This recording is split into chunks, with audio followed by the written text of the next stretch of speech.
మాజీ మంత్రి కేటీఆర్ అధికారాన్ని అడ్డుపెట్టుకుని నిబంధనలు ఉల్లంఘిస్తూ ప్రజాధనాన్ని దుర్వినియోగం చేశారని ఫైర్ అయ్యారు ఎమ్మెల్సీ జీవన్ రెడ్డి.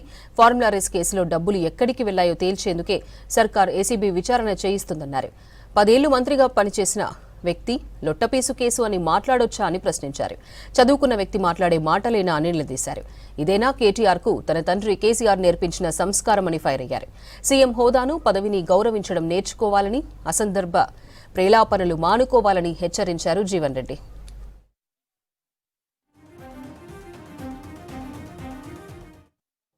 ఈ ఫార్ములా కార్ రేసుకు సంబంధించి బీఆర్ఎస్ నాయకులు కేటీ రామారావు గారు అంటే 10 సంవత్సరాల అధికారంలో ఉండి అంటే ప్రభుత్వం అంటే ప్రజాస్వామ్యయుతంగా ఎంపికై రాజ్యాంగ నిబంధనలకు అనుగుణంగా పనిచేయవలసినటువంటి ఒక ప్రభుత్వం వీళ్ళ నిబంధనలను ఉల్లంఘిస్తూ అధికారం అనేటువంటి ఒక అంధకారంలో వీళ్ళ కేటీఆర్ గారు ఏదైతుందో ప్రభుత్వ ధనాన్ని దుర్వినియోగం చేయటమే కాకుండా దాన్ని సమర్థించుకునే ప్రయత్నం చూస్తుంటే ఇంకా ఆశ్చర్యం కలుగుతుందని చెప్పి అంటున్నాను. ప్రొసీజరల్ ఇర్రెగ్యులారిటీ అనేది మనకు క్లియర్గా ఎస్టాబ్లిష్ అయిపోయింది.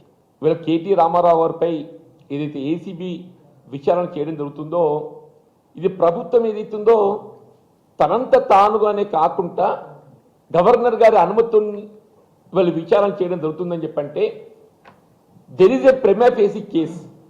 గవర్నర్ గారు సాధారణంగా అనుమతి unless there is prima facie case ఇవ్వడం జరగదు.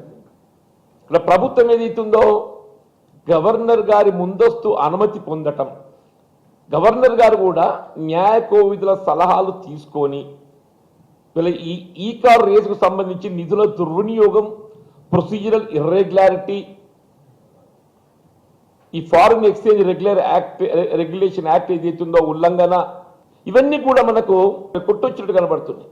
మరి ఇంత అధికార దుర్వినియోగంతో ఏదైతే నిధులు మళ్లింపు చేయడం జరిగిందో మరి ఆ నిధులు ఎక్కడ పోయినాయి, ఆ అమౌంట్ ఎక్కడికి పోయింది అనేది విచారణ చేపట్టాలి. వాస్తవాలు వెలికి రావాలంటే దాన్ని ఒక ఇన్వెస్టిగేటింగ్ ఏజెన్సీతో విచారణ చేపిస్తేనే కానీ వాస్తవాలు వెలికి రా. వీళ్ళ కేటీ రామారావు గారు మరి ఏ విచారణకైనా సిద్ధమని చెప్పి ఒకవైపు నువ్వే పేర్కొంటూ విచారణను అడ్డుకోవడానికి ఎందుకు ప్రయత్నం చేస్తున్నావు? వీళ్ళ విచారణతో వాస్తవాలు వెలికి వస్తే నువ్వు నిజంగా తప్పు చేయకుంటే నీ నిర్దోషితో రుజువైతుంది.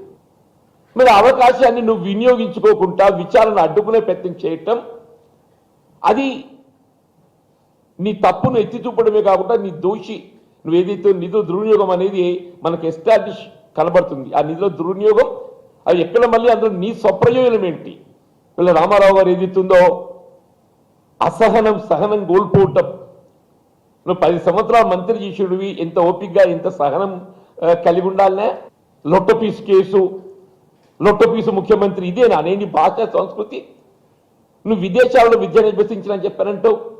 కేసీఆర్ గారు సైనికుడి అంటావు, కేసీఆర్ గారికి సైనికుడు అంటావు. కేసీఆర్ గారు నీకు నేర్పించినటువంటి సంస్కృతి సాంప్రదాయం ఇదేనా అని చెప్పి అడుగుతున్నాం మేము చెప్పట్టు.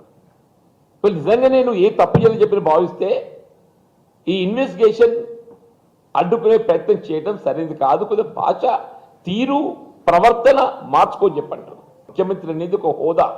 వీళ్ళ రేవంత్ రెడ్డి గారి పట్ల ఏదైతుందో నీకేమైనా విద్వేషం కలిగి ఉంటే వీళ్ళ ప్రభుత్వం మార్పిడితోని సరే మా రాజ్యం ఏదైతుందో పోయింది, రేవంత్ రెడ్డి గారు ముఖ్యమంత్రి అని చెప్పాను అని మీకు ఏమైనా ఈర్ష్య ద్వేషాలు ఉన్నట్టయితే ఇది కాదు పద్ధతి. ఆ పదవిని గౌరవించాం.